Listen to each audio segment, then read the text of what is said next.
Okay, so I'm Jim Bosek. I'm from the Vermont Astronomical Society. I'm basically the club's Apollo fanboy. I have living memory of the project. I don't know how many people here with us tonight have living memory of the Apollo project. I know some of us do. I could tell by looking, but I get Thanks. to places where people have no living memory of the project. It's pretty common now that most people don't have any living memory of it. I'm going to start with a quick story. About 10 years ago, I was working in healthcare and I had a 7-year-old boy in my room and he was born on July 20th. And I asked him, I go, so what happened on your birthday 40 years before you were born? He looks at me and goes, how would I know? I go, it was man's first walk on the moon. The kid got really mad and he looked at his mother and he says, you mean to tell me people have been to the moon and nobody's told me this? You might not And believe they have. it almost stopped the examination in its tracks. So, but um, we'll move on from here. But what I really hoping to talk about is the fact that on-site participation in exploration is vital for us to continue. Doing things by probe is great, but it takes way too long. We would accomplish much more by being on site. So here's our 6 Apollo moon sites that happened between July of 69 and December of 72.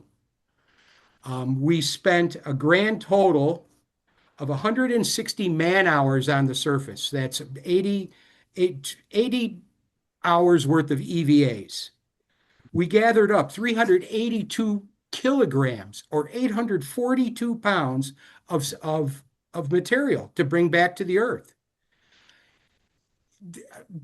Remind me to tell you something about Apollo 16, one of the experiments we performed that you could not do without people. We spent 160 man hours, 6 trips to the moon, and we learned more in 4 years. Was said that we learned more in 15 minutes while being there than Mars probes learn in a month.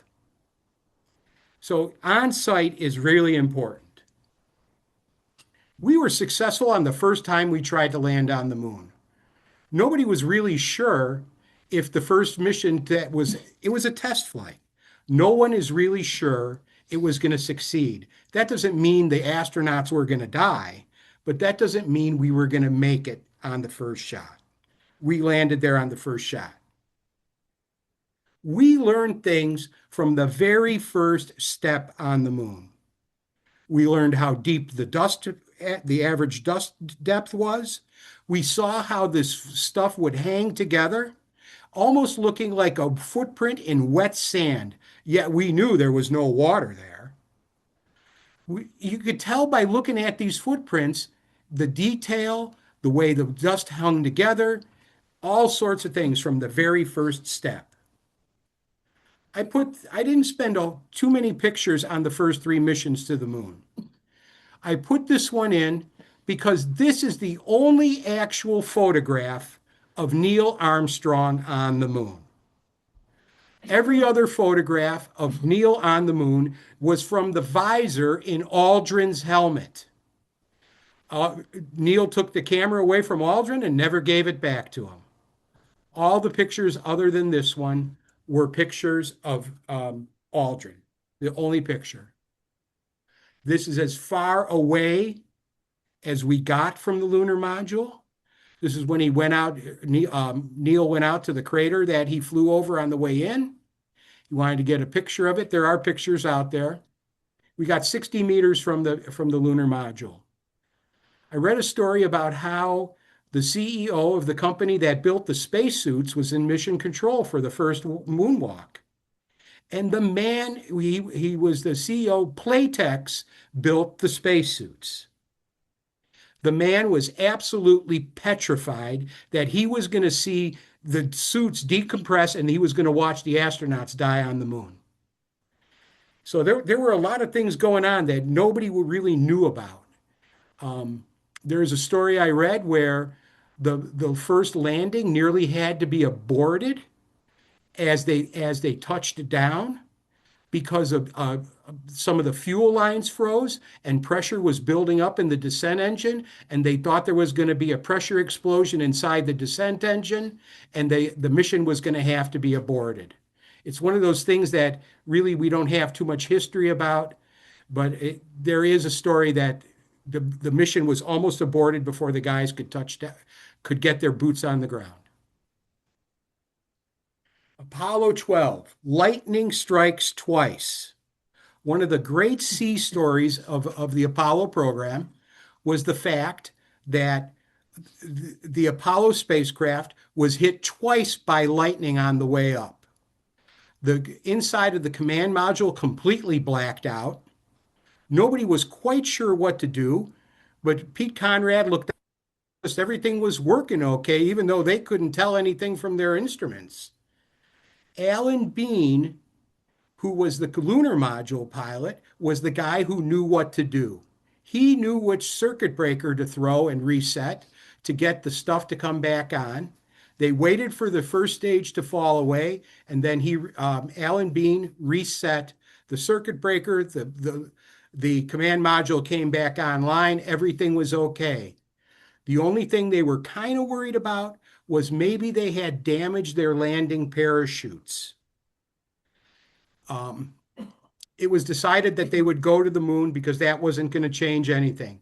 If they were going to die on the way back, they were going to die on the way back, whether or not they went to the moon. You'll notice on their emblem, there's 4 stars. That 4th star was placed there in honor of an astronaut named Clifton C. Williams Jr., who died in October of 1960. He was supposed to be the lunar module pilot. Alan Bean was replaced him. Alan Bean was working on becoming one of the crewmen on the Skylab missions, and Pete Conrad picked him to be the lunar module pilot. Nobody was ever just playing on the moon. Their time was scheduled in ways we can't even imagine. Everybody took core samples.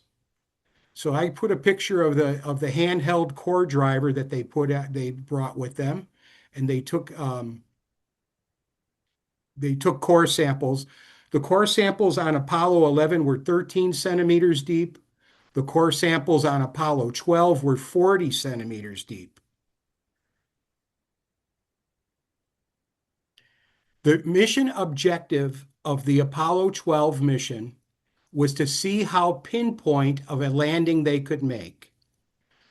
The Apollo 11 landed 7 kilometers from their intended destination, and they knew that to do good science on the moon, they were going to have to land closer than the 4 miles or the 7 kilometers they landed.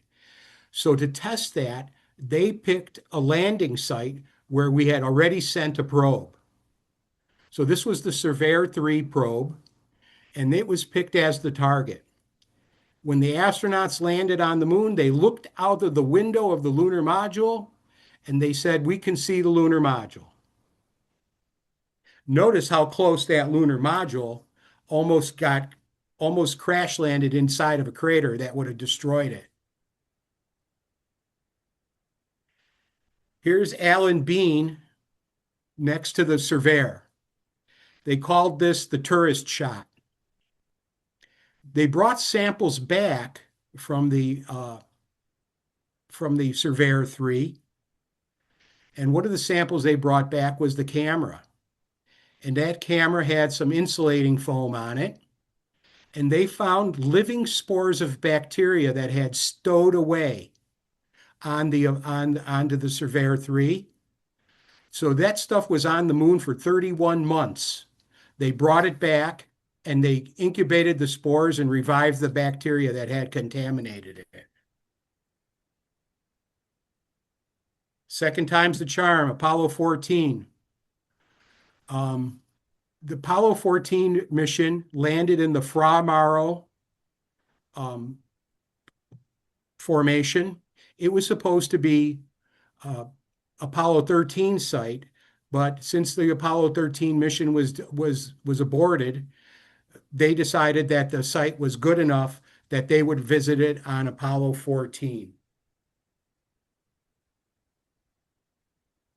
I called this shot Return to Glory. That's Alan Shepard on the moon. And this was our sixth journey to the vicinity of the moon. Here's Alan Shepard, our first astronaut, the second man in space, on the moon less than 10 years after Yuri Gagarin made his orbital flight. So I kind of want to ask the question, geez, what's taken us so long to get there? Why we've already learned how to do this. Why are we dragging our feet? Apollo 14 achieved the longest actual walk on the moon. They did a 3 kilometer EVA. So you can see, okay, there, you can see the lunar module off in the distance, about a mile away. This was about as far as we walked from the lunar module. We got farther away, but not on foot. Here's Alan Shepard by the first wheeled object on the moon. This is the materials equipment transporter. It didn't work too good in the dust. In fact, the astronauts had to often pick it up and carry it. One guy on each side just carrying it around. It kind of wore him out. Alan Shepard he kind of blew off a lot of the stuff that he was supposed to be learning. And he thought he was going to find Cone Crater real easy. They never made it to Cone Crater. They got real close, but they never saw Cone Crater. And it was because Alan Shepard thought, well, that's going to be easy to find. But Alan Shepard was a pilot, and he was used to seeing stuff from above. And now he's on the ground hiking around, and he did not have such an easy time of it. Apollo 14 is considered the least productive of all the Apollo missions. One of the interesting experiments that one of the Apollo astronauts did on the way back from the moon was Edgar Mitchell was a big fan of ESP. And Edgar Mitchell, on the sly, with nobody on board or in NASA knowing it, was conducting ESP experiments with his friends back on Earth. And as he later said, he was in too much fear of Alan Shepard to tell anybody. The guy was kind of a bully. Finally, science is going along for the ride.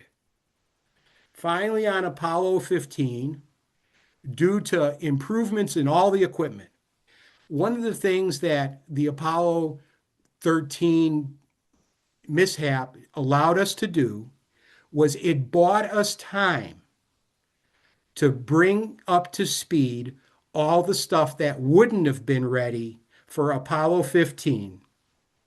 And now we were up to speed because of the delay. Apollo 15 had an improved engine on the descent module. They had improved suits that increased the duration on the surface. They brought a car that fit into a travel trunk, 4x5x6. It's said that if we went to the moon now and got that car, put new batteries in it, we could drive it right now. Apollo 15 was the only mission with 4 EVAs. Dave Scott was so fired up about what he was learning to go to the moon that he really became quite the geologist. And he convinced NASA that he was going to do a quick EVA while they were still in their suits from the landing, stand on top of the engine cover, the ascent engine cover, open the docking hatch, stick his head out. He convinced them to let the crew take a 500 millimeter telephoto lens, which they didn't want to let him take because of the weight. Everybody was weighing everything all the time. In fact, the Apollo 11 astronauts couldn't take toothbrushes with them. They said, you won't be on the moon long enough. And the extra weight of the toothbrushes was actually factoring into their calculations. So this is a regular shot of a formation off in the distance. They named the Silver Spur. And it was named after a geologist named Lee Silver, who was a geologist training the astronauts. And he was not convinced that people going on these missions was a good idea. He was one of the people who thought we can do this with space probes for a lot cheaper. Until these last missions happened, and he saw the science that they did in short order. Lee Silver became totally convinced that we have to go. So my first three shots are from his site survey, standing on top of the lunar module's engine. There's the Hadley Delta off in the distance. You can kind of see a layering on that, and he was all excited. Dave Scott was all excited. I remember listening to this. I mean, there was no television coverage, but I don't know if how many of you people who have living memory of this were as fired up as I was as a 13 and a 14-year-old boy who thought this was just like unbelievable. And it is unbelievable till today. And he thought he saw sedimentation, which it was not. In fact, they believe that this was some sort of optical illusion. I'm not so sure it's an optical illusion, because on this last picture Dave took with his telephoto lens of the Silver Spur, you can see some layering. I feel it has something to do with the physics of the dust. Occasionally the moon gets banged and this dust moves. And I think this has to do with the physics of the dust moving, just like there's a certain kind of physics to sand dunes on the Earth, or sand dunes on Mars, or dust dunes on Mars, but sand dunes on the Earth. I have a feeling that because you're going to see formations like this again and again. Here's our first look at the Hadley Rill. This is our only mission to visit a lunar rill. Some people actually believe that this was a river canyon. This was shown to be a collapsed lava tube. And this is our only mission to a rill on the moon. This was the flight path. They named these the Swan Mountains after one of the geologists that was working with them.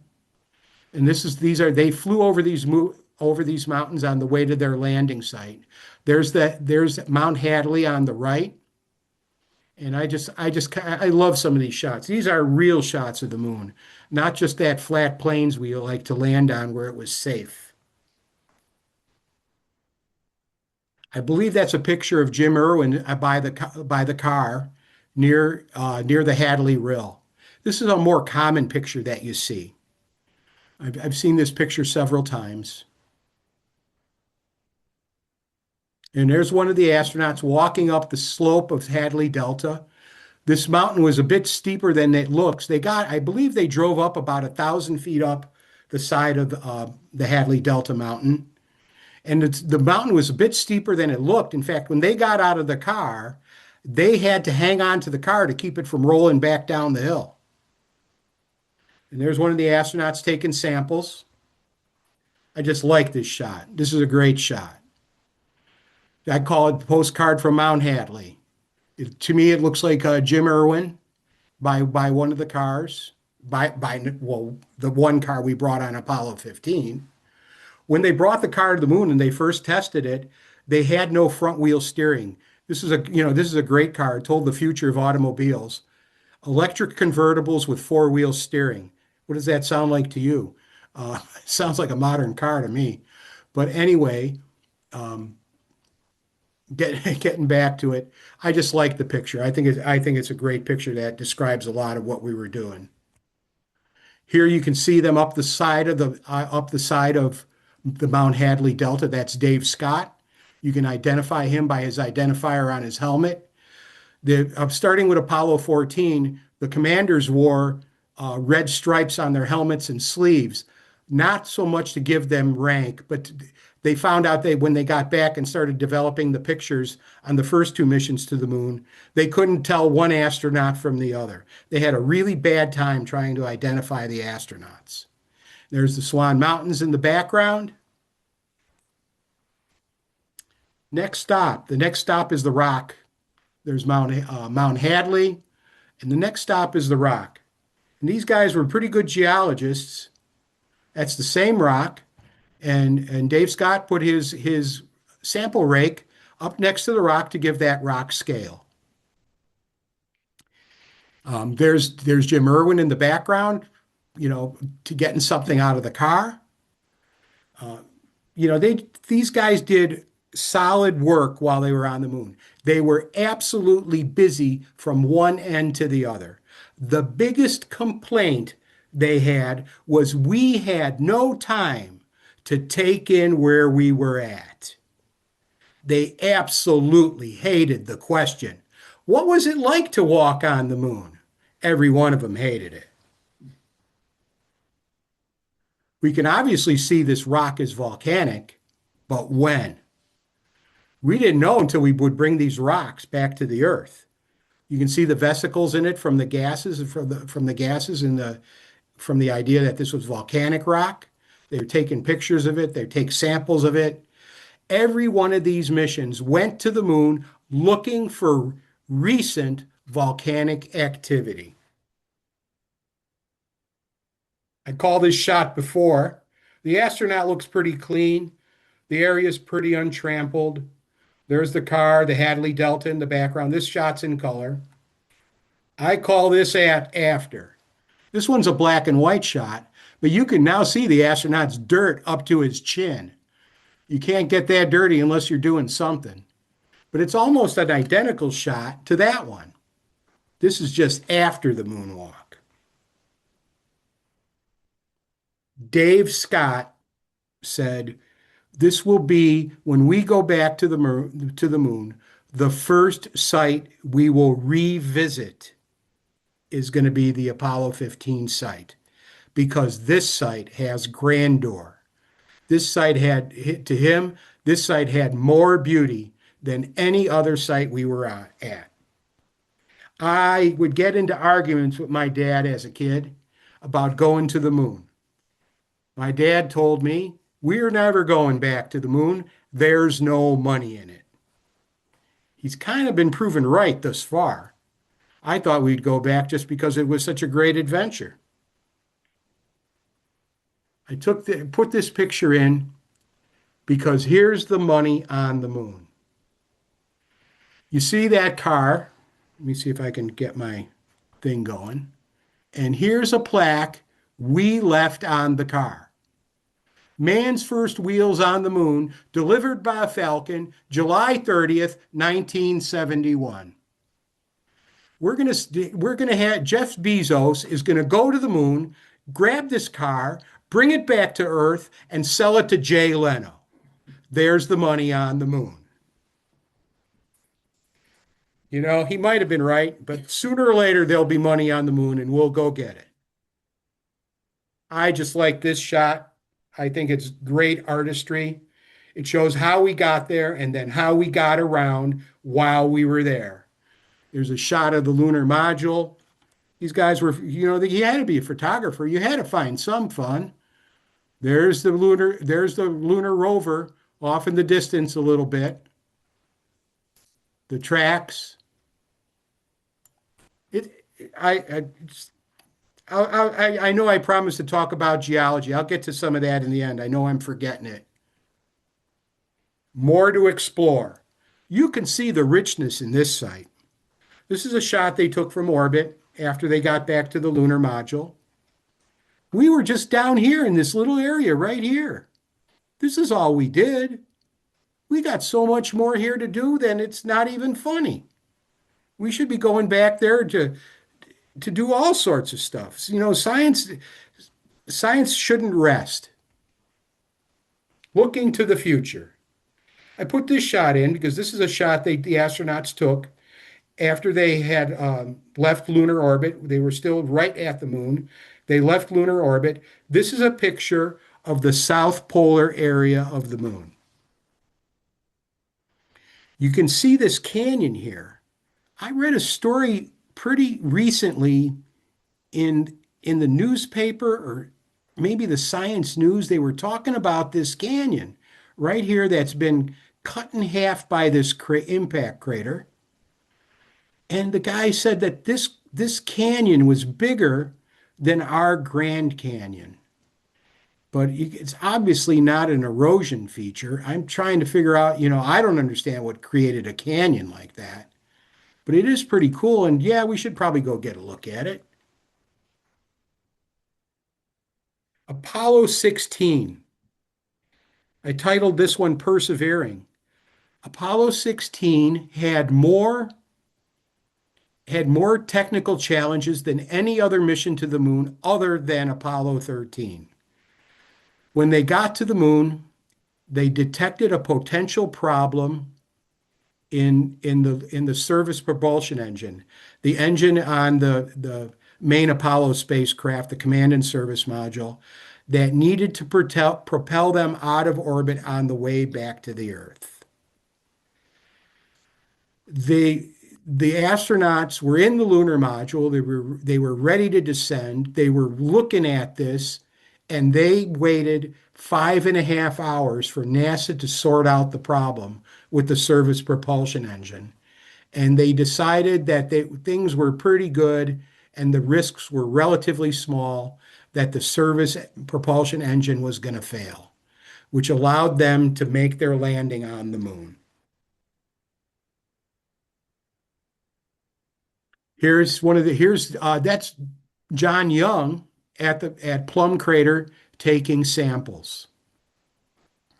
Apollo 16 was the only mission to true lunar highlands. Here again, they thought this was the best place to look for recent volcanic activity. And they went there to look for this recent volcanic activity. They got back, they found none. And at first, the press vilified them, calling the mission a failure. And it was like, well, we didn't know if there was any there or not. We went to prove whether or not there was any. We've proven there wasn't any. The mission didn't fail. We just didn't get exactly what we wanted to. The astronauts were absolutely plagued by acid reflux on this mission. Jim Irwin, on the way back from the moon on Apollo 15, developed a heart irregularity. They were really worried about him. The flight surgeon said, "Well, he's in the best place he could be. We couldn't do any more for him on the Earth. We have him on telemetry. He's in zero gravity. There's no stress on his heart. Things couldn't be any better." But they decided, the boys at NASA and the doctors decided that he didn't have enough electrolytes in his water. So they put some electrolytes in the astronauts' water supply. They had like a Camelback in their suits so they could drink. These later walks on the moon were about 7 hours in duration. And, you couldn't expect the guy to be busting his tail and not get any water. These guys on these later missions all had the ability to get a drink of water, and the water was giving them horrible acid reflux. I forget the name of this crater. These craters were all named. This was, quote unquote, a recent crater at 2 million years old. They dated this crater at 2 million years. And right nearby is another smaller crater that looks to be about the same age. At the time of the mission, we would have said that these were just chance events. Our study of asteroids in the years hence shows how many asteroids are paired up, how many of them are conjoined twins, paired up in little orbits around each other. I kind of wonder myself if these two events didn't happen with relative simultaneousness. They look to be about the same age. To me, I think it's not just chance. Here's the house rock in the distance. I don't know if you guys are familiar with house rock, but this was a big rock that they saw from orbit. This is a big rock they saw in the pictures, and they went out to get a sample of it. We'll get back to house rock in a little bit, but if you were watching like me of guys walking on the moon, you realize that they had totally misjudged the distance when they got out of their car to go walk to house rock. It was a lot farther away from them than they thought. But before they got to House Rock, they came back to the lunar module. I just love these shots. They were good photographers. I really think so. They also had really good cameras. You know, you can't send a guy to the moon with a Hasselblad and all the film he could use and not expect him to go crazy with a camera. Here's a picture at something called White Rock, and they're taking samples from White Rock. You can see all the dust on the astronaut. He is absolutely covered from head to toe. You can also see that the camera lens or the inside of the camera, one of the two, I have a feeling this was just on the lens and they didn't get quite the lens quite clean because here is a big swatch of dust from the moon. There's that dust again on the camera lens, but this was inside of a shallow crater. I think this is I studied all this. I have to apologize. I can't remember all the stuff that I was trying to study for this talk. If you start looking at the internet for stuff about the moon, you will go down a rabbit hole. There is endless things. Make sure you don't get stuck on some garbage that's just lies. Most of it's pretty easy to tell. But there's a picture from inside of a shallow crater looking back at one of the astronauts. Here they are at House Rock. They finally got there. House Rock was huge. It's 12 meters high and 20 meters long. There was no way for them to get it all into one picture. Here's a rock they called Shadow Rock that was nearby. They tried getting some samples from underneath the rock. They're thinking that maybe these samples hadn't been exposed to the sun for quite some time, so they wanted to get some samples from under the rock that may have not been exposed to the sun for eons. And here's our last look at the highlands before the astronauts left the moon for the Earth. It's another great shot, I think. And off here, let me see here. Oh, I'm looking for there. Ah, Which control? oh, Control. control. I'm pushing the wrong thing. There we go. It's a good thing I got Jack here. He's my IT guy. Here you can see the science station they set up. And I think it was John Young regretted that while they were setting up that science station, he wrecked one of the cables on the science station that was for the heat flow experiment. He took that cable back into the lunar module with him and he tried fixing it to no avail. And he regretted that to the day he died. He absolutely hated that he spoiled that experiment. Although they had heat flow experiments set up from Apollo 15 and Apollo 17. Apollo 17, our last journey to the moon. Why would you go to the moon? Why, you'd go for the view alone. I don't know about you folks, but when I look at this picture, I want to be there with my 6-inch Dobsonian pointing it back at the Earth, watching the Earth. How about you? Would Sure. that be the first thing you'd want to do? It'd be the first thing I'd want to do. Here's a picture from inside the lunar module of a pair of rocks, a pair of boulders that had rolled down the side of the moon. The theories are that those trails behind those rocks are 20 million years old. Here's that layering again. I don't think this is just chance. This has something to do with moon physics, the physics of that moon dust. Most of that moon dust is glass shards. The astronauts suffered from something they called moon dust something. You spend enough time on the moon and these guys are going to end up with something like silicosis. If you're from Vermont and you've gone to any of the granite museums around here, you realize that the early stonecutters suffered early deaths from silicosis. It's also the same kind of thing that miners got. Coal miners would get pollution of the lungs from breathing stuff that you shouldn't. And one of the stories from Apollo 12 was it was kind of like a nudist colony on the way back from the moon. The astronauts on their way back to the Earth came back from the moon naked because that was the only way they could escape the itching they suffered from the moon dust that they were covered in. Duct tape to the rescue. Never leave home without it. One of the astronauts caught something on the fender, and he pulled one of the fenders off.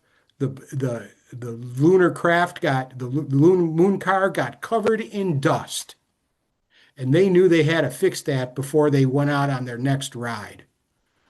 And so the guys on the ground, kind of like they figured out how to turn a square filter into a round filter or something like that on Apollo 13, came up with a fix using some old maps, some already used maps, some duct tape, and some clamps from some other thing that they had.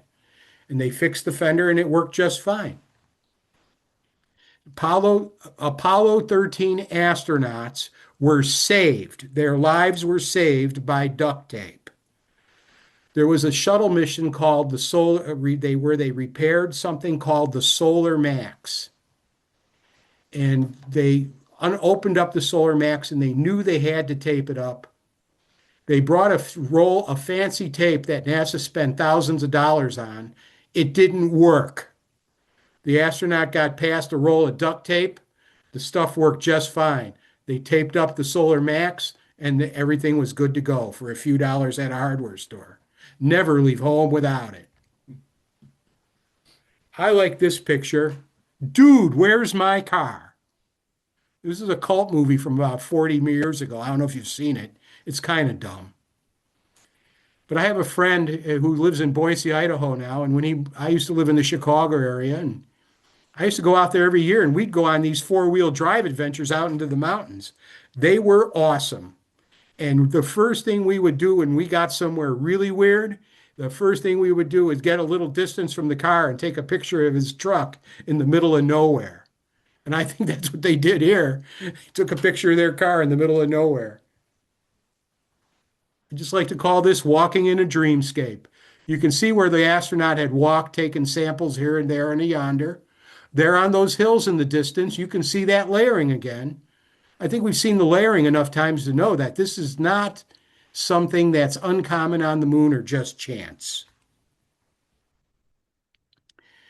Time out at Shorty's. Time out at Shorty's. Here's Jack Harrison, the only geologist we sent to the moon. He's sitting there he's not sitting, he's standing over by the car over at Shorty Crater. There's the inside of Shorty Crater. No, they didn't go in it. And there's the famous orange soil.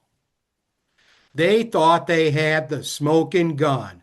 Here's the recent volcanic activity we came looking for. This is the same thing they kept looking for 6 times now. They got some of this stuff and they brought it home, and lo and behold, this recent volcanic activity was 3.6 billion years old. I'm going to segue back here to Apollo 16. One of the things I would promise to talk about something we couldn't have done unless we flew to the moon with people. One of the things we noticed when we brought these samples back from the moon to the Earth was they all had residual magnetic field. So there was all sorts of theories, well, the moon might have had a magnetic field at one time. Nobody wanted to buy into that idea.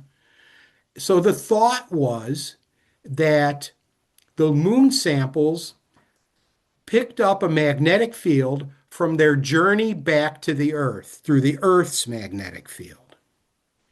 So they took a sample from Apollo 12, they demagnetized it, brought it back to the moon with them on Apollo 16, then brought it back to the Earth, and it did not pick up a magnetic field, thus proving the moon at some point had to have a magnetic field. I just like the shot. They're just using the telephoto, taking in the long view of the mountain out in the distance. They're here in the Taurus Littrow Valley, wondering how all those boulder fields got out there. What impact did that? Here's one of the astronauts here they are at Camelot Crater. Camelot Crater was spied from orbit on Apollo 15 by Al Worden, and he thought he found a recent volcano because it had a dark rim, just like volcanic ash, he said. Well, they got there, they looked around, they sampled the rocks. There's Jack Harrison sampling the rocks. They brought him back to the Earth. Nope, no recent volcanic activity. I put this one in here because this is the last actual photograph of a person on the moon. This is Jack Harrison. This was the last photograph taken of a human being on the moon. And I thought that was worthy of putting in here. Here's a little shout out to those guys who stayed in orbit while the other guys went to the moon. Most of the time, we didn't have much hope of remembering the names of these guys. But the last 3 missions to the moon had very fancy mapping cameras in the service module. And on the way back to the moon, from the moon to the Earth, the command module pilots would get out and retrieve those film canisters. These are the only quote unquote deep space spacewalks on record. These guys, not that it was any more dangerous than being in Earth orbit, but these guys got out of the command module at about 175,000 miles from the Earth to retrieve those camera cassettes where the film was. I put this picture in here. This is Gene Cernan being welcomed home by his mom. I'm looking at this, and I remembered that Gene Cernan grew up about 5 miles from where I grew up. I grew up in the Chicago suburbs. Gene Cernan's from Broadview, Illinois.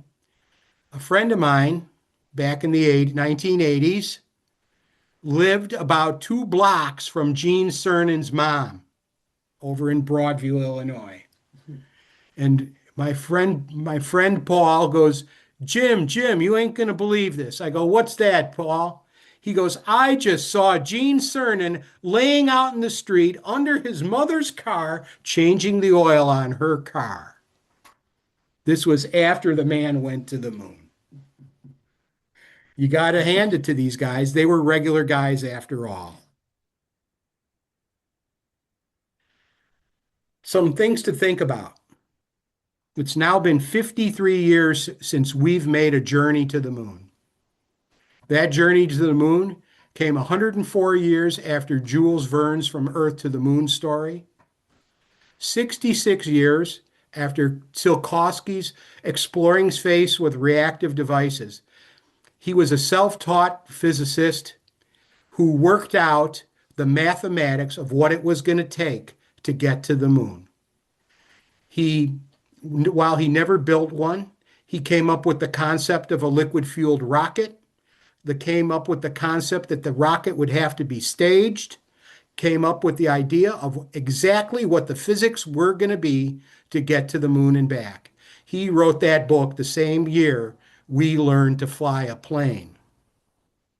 46 years after Herman Oberth's rocket into interplanetary space. 43 years after Robert Goddard's first liquid fueled rocket, which was fueled by liquid oxygen and gasoline and rose to a height of 40 feet. When the reporter asked him, "What good will this be?" he said, "Someday we'll use this to get to the moon." The man was absolutely humiliated in the pages of the New York Times, after which he did all his work in secret and never spoke about it to the press again. After World War II, when we asked the German rocket scientists, "How did you come up with this idea?"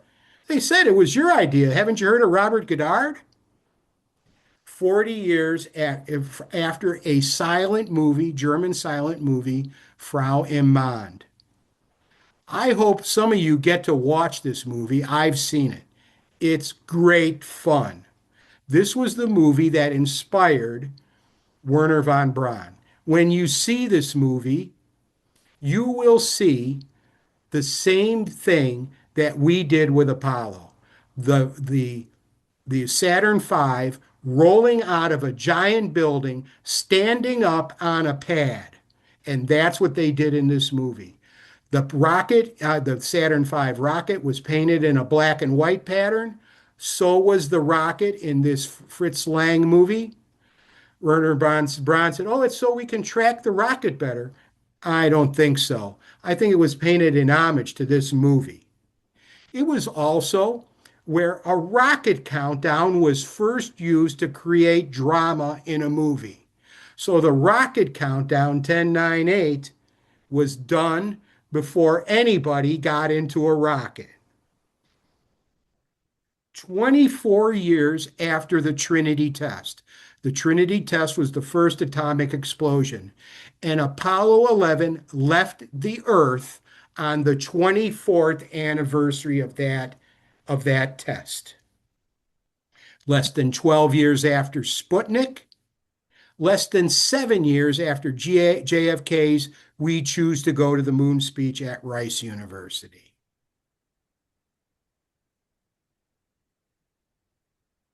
Okay, I'll try to get into some of the geology now that I forgot to talk about it while I was going through the pictures.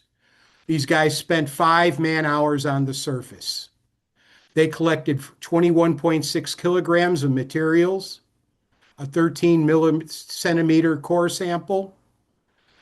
The samples were mainly basalts and breccias. I think that's how you say the word, breccias.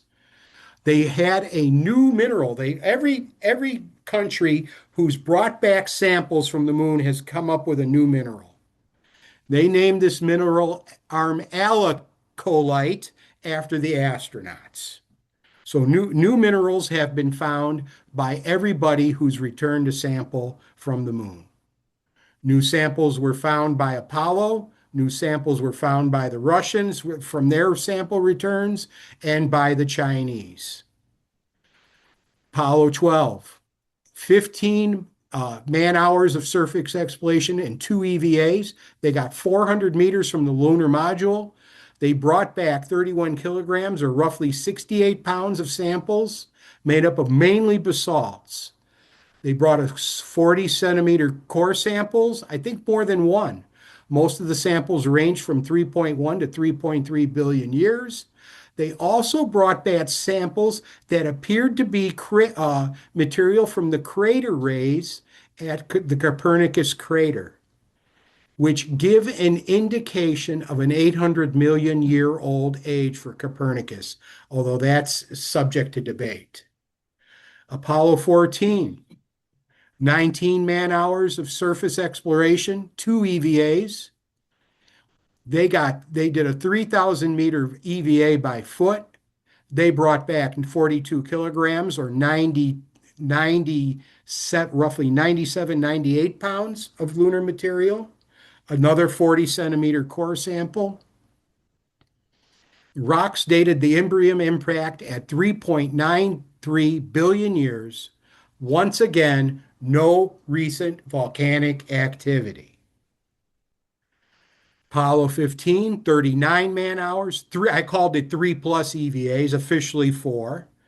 They got 5 kilometers distance from the lunar module due to their car.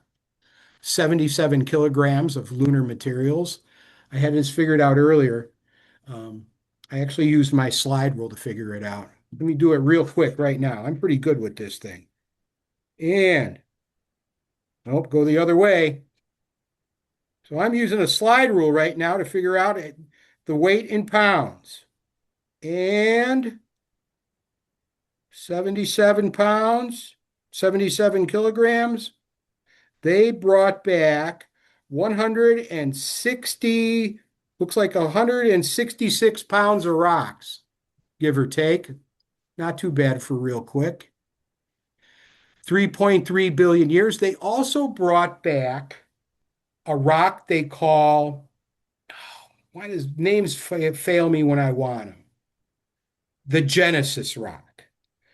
The initial dates on the Genesis rock, which was anthoris anthracite and North or site. okay, thank you very much. Dated to 4.1 billion years.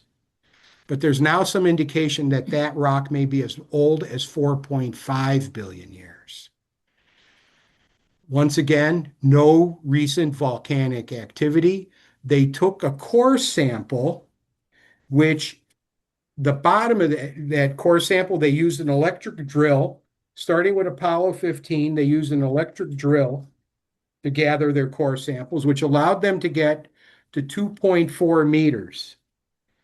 That core sample had 42 distinct layers inside of it, which dated all the way back to 750 million years. And we've been talking about multiple billions of years thus far. And let's not forget that 77 billion years is older than the Precambrian era on the Earth.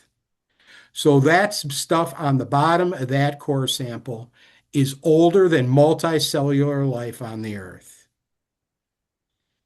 The samples have indications of how the sun was behaving due to the solar wind stuff that was down there.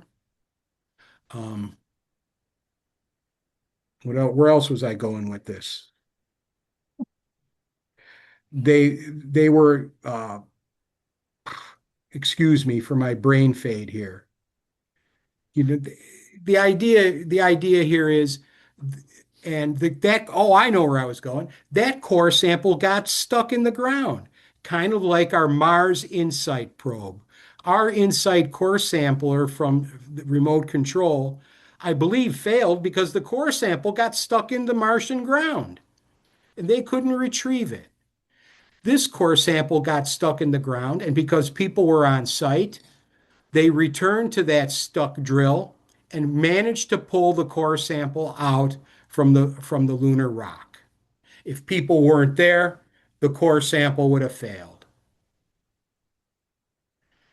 Apollo 16, 40 man hours on the surface. They originally didn't think they were going to get in all three EVAs in their full form. They managed to do that.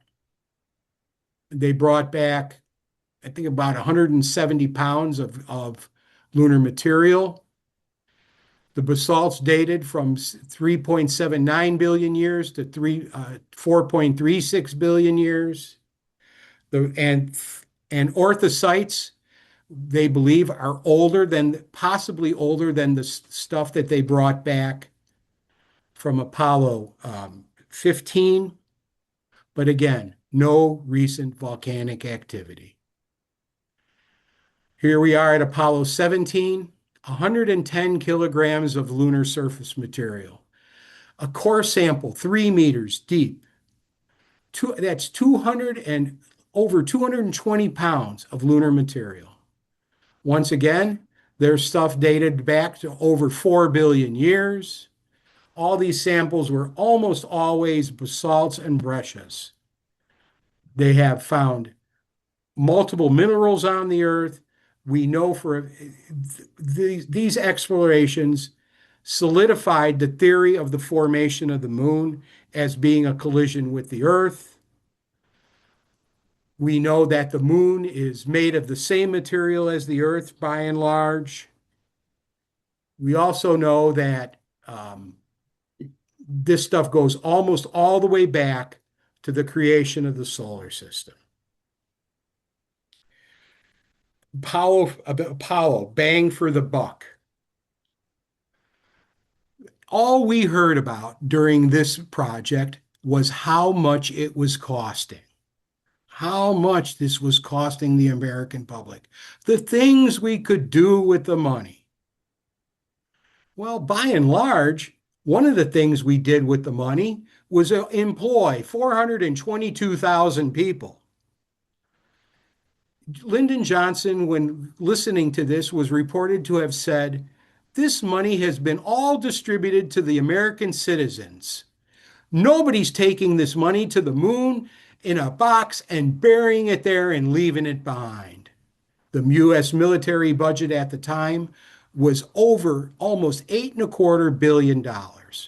Compared to the war in Vietnam, it was between 1/7 and 1/4 of the cost of Vietnam. The cost of Vietnam is hard to nail down. The cost of the military in general is pretty easy to nail down. I didn't have much trouble looking up military budgets for all those years and adding them up. Apollo 17's price tag. I remember watching the launch of Apollo 17, and though I looked this up, I didn't have to. I remember listening to the guys, the news guys on the ground while we were waiting over through the delay for Apollo 17 to take off on the only night launch. And the guy saying, "This mission is costing the American public $500 million." Well, $500 million was like less than 2% of the total cost of the project. We spent over $20 billion just allowing or just creating an infrastructure and developing the ability to get there. Less than 5 billion of those dollars were actually spent going to the moon. We were so short-sighted that we took the plans for the Saturn V and trashed them. We didn't even save the plans. That kind of is really short-sighted. If we wanted to recreate the Saturn V today, which by throw weight or by the ability to put weight into orbit was actually cheaper than the shuttle to get stuff into orbit,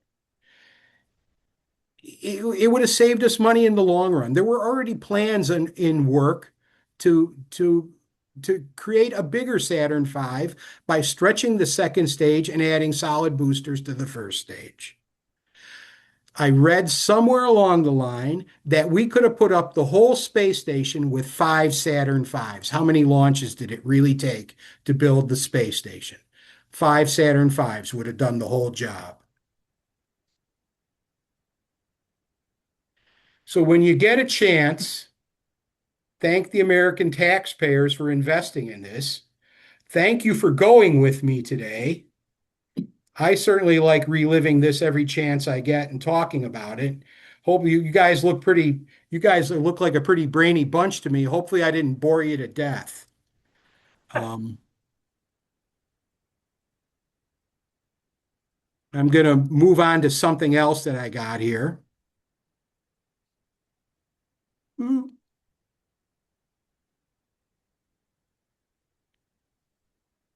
I sharing that now?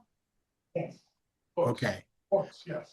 This is a bibliography I created, I came up with. Um, if you haven't read Alan Chaikin's book, A Man on the Moon, by all means read that. This next book, Alan or Charles Fishman. Charles Fishman wrote this book on the 50th anniversary for the 50th anniversary.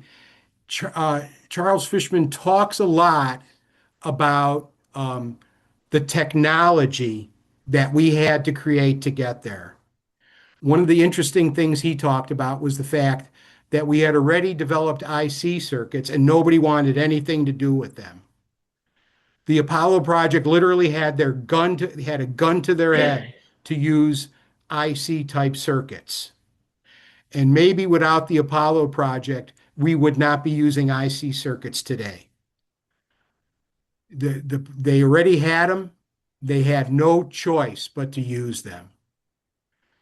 This book by Andrew Smith, Moondust: In Search of the Men Who Fell to the Earth, is a book about what happened to the Apollo astronauts and some of the stuff that happened during the Apollo project. The one in the middle by D.W. Reynolds. If you have any young people in your life, particularly people between the ages of maybe 10 to 16, get them this book. I own a copy of it. I first saw it in a library here in town. And I was in a used bookshop. They had one on the shelf. I ran out of the store like I stole it. This is a great book. It covers the history of the whole moon program, all the way back to Tsiolkovsky and on up. If you have not seen these two films, the one by Al Reinhardt, For All Mankind, this is not the Apple TV series. This was a documentary made in 1989 for the 20th anniversary, and it won the Academy Award in 1989 for Best Documentary. If you want to know what it was like to go to the moon, watch this film. The astronauts narrate this. And when you listen to what they say during the narration of the film, you will get a pretty good idea of what it was like to go to the moon. The home box office thing from 1998, From the Earth to the Moon. Basically, this was the Apollo 13 movie for the rest of the program. They go all the way back to Gemini. They cover the Apollo fire, every one of the moon landings in pretty good detail. The two episodes I recommend everybody seeing are the Apollo 12 episode and the Apollo 15 episode. They are by far really well done and give you a pretty good idea of what it was like to do what they did. These next movies, I'll make sure I forward this to Dr. West so she can send it to you. These are all links to the movies NASA produced about the Apollo program. They're great movies. Most of them are films. Most of them are only 30 minutes long. But what I like about them, especially the last three, you see the guys on the ground in mission control. So you're back in early 1970. And then when they cut to the pictures of the guys on the moon, you'd swear this was going on right now. It's almost like jumping 50 years back and forth. It's great fun. The websites, Lunar and Planetary Institute. If you have not explored this site, this is the one that'll give you all the information all the scientific information you could possibly want. This is a rabbit hole you will jump down. Make sure you leave a rope to get out. The other website is where I got all my pictures. It's a website that's from 1990. It's considered a vintage website. All the pictures that I showed today are from NASA and are free to use. If you make up a program, be careful where you get your pictures. NASA pictures are free for you to use as long as you're not making money, as long as you're using them for educational purposes. Um, this is where I got all the pictures today. They were all from NASA. The site says you can use these pictures. They're from NASA. We have no hold on these whatsoever. So I think I'm done sharing. Like I said, I'll forward this stuff to Dr. West and she can share it with you. And how do I get out of sharing here? Share, stop Gotta sharing. go to share and then hit stop share. Stop share, red. Red. Oh, there it is. And here I am. While I got you here, here's the cover of that book that I recommend getting the young people. Hopefully you can see it. Yes. It'll be in the bibliography. This is the one you want to get young people. This is the one that will fire them up. And we need to get our young people fired up. Don't have them be like that 7-year-old boy I met who didn't know we've been to the moon. You should have seen the look on his face. It was priceless. But that's all I have for you. Hopefully it was okay. I want to take this to libraries around town here and It was great. and use this at libraries to do presentations. Our libraries around here are always looking for somebody to present something. And I'm hoping to fine tune this. So you guys are kind of a test run. And like I said, I hope you enjoyed it. I certainly enjoyed doing it. My wife, I'm glad I had fun. My wife will tell you that I, I was like sucked into this, trying to get it right. And I'm not very good with computers. I had to have Jack here with me, who's a really good IT guy. Yes, I use the slide rule still. I believe it or not, I go looking for these at rummage sales and church rummage sales and resale shops. I got this one last Thursday for $1 at a resale shop. Bring them to young people and hand them to them, especially if they know what it is. Um, one of the young people that show up to our club, who's a real sharp 12-year-old, I handed her one. She took it to her math teacher. Her math teacher could not identify it. It's not that she didn't know how to use it. She couldn't identify it. She didn't know what it was. Good, yeah. Somebody's showing me his slide rule. You remember that commercial, Show Me Your Larks? Some of you are old enough. Larks were cigarettes, and the truck would drive by, show us your larks. Yeah, drive by, show them your slide rule, especially if you know how to use it a little bit. I brought one. I brought one to before the eclipse. I brought one to the UVM thing we were doing about the eclipse coming up in a week, and I put one on the table, and none of these engineering students could identify it. When I said it was a slide rule, somebody asked me, "What does it measure?" And I'll remind people the reason we sent Buzz Aldrin to the moon was he was capable of computing orbital rendezvous on a slide rule. That's why we sent him to the moon on Apollo 11. In fact, he actually computed an orbital rendezvous on a slide rule during Gemini 12 because their onboard computer failed. They brought a test computer up with them on Apollo 12. The computer failed, and Buzz Aldrin, computed their orbital rendezvous with the slide rule he brought with him. So don't count them out yet. That's big solar flare may make our day. If you have any questions, I'll try to answer them. Anyone have any questions? I lived on Long Island back in the 80s.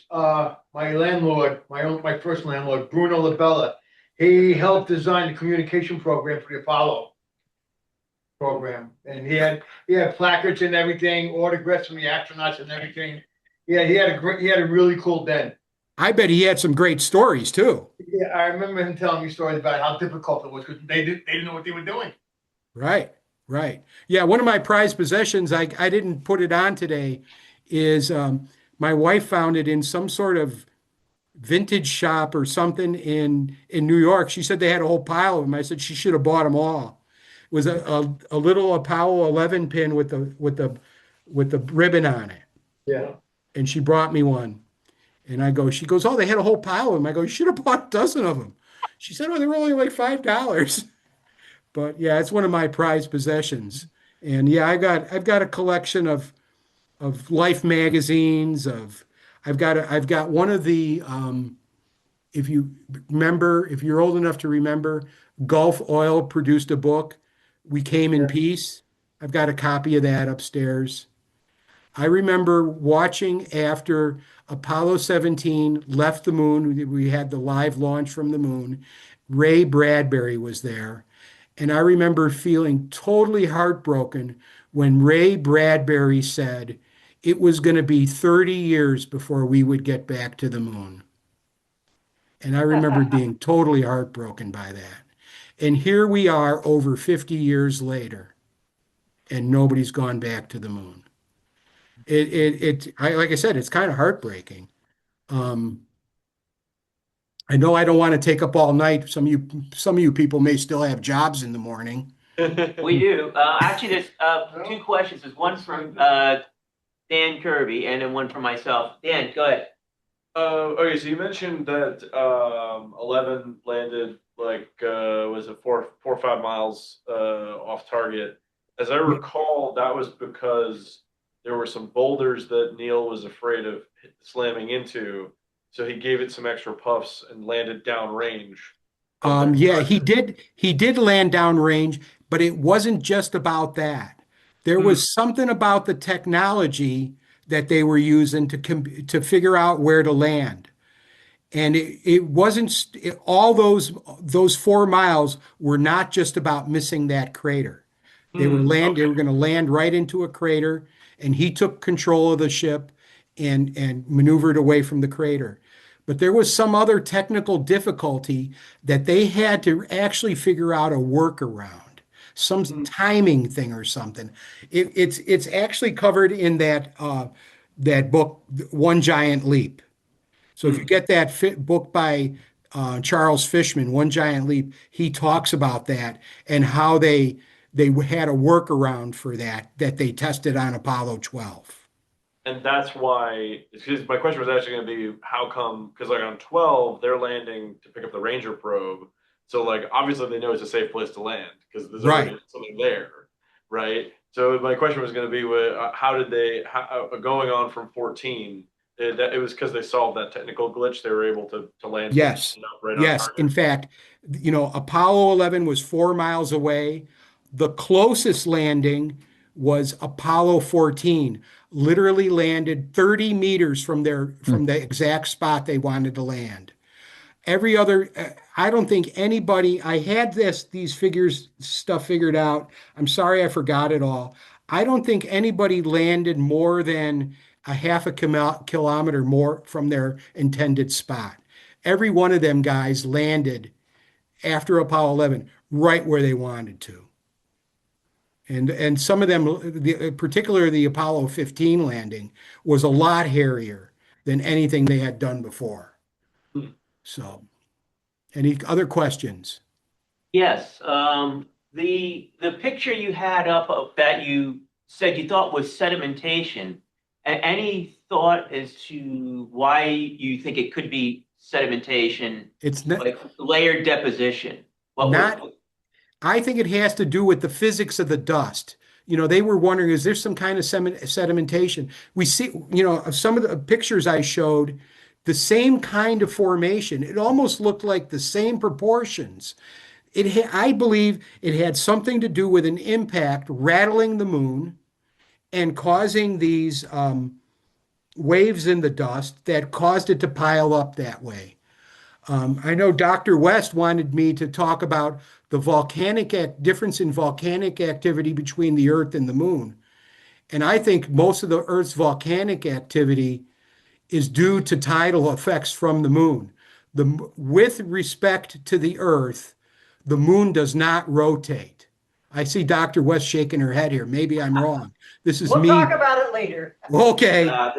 There's more to it than that, but yeah. But I feel that because the Earth rotates and the tidal forces on the Earth drives a lot of the Earth's volcanism. I may be wrong. I'm not schooled in geology other than an intro course at a community college.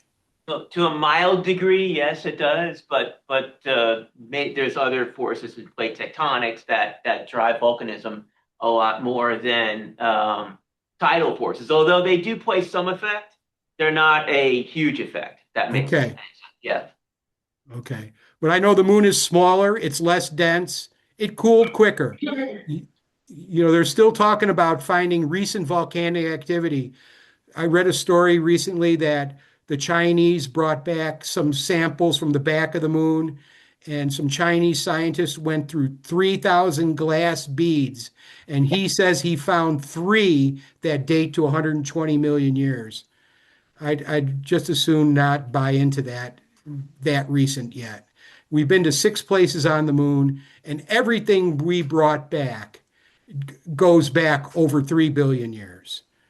I just can't believe that there's anything less than 2.5 billion years that we'll ever find myself. That's the way I feel about it.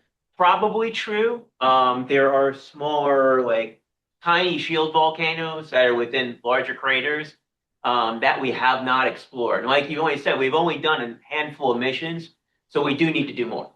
But you're probably right. As far, like as a whole, we're not going to find that many newer volcanic rocks. Right. Yeah. Anything else? All right. Jim, thank you so much. I hope it was okay. I'm always feeling like I didn't do a good enough job, but that's me just fishing for a compliment, maybe. It's great, Jim. Thank you so much. All right. I'm going to leave now. You guys have a good All evening. right. Thank you. This was Thank you. great. Thank you. Thank Thank you. you, Jim. Thank you. Have a good evening.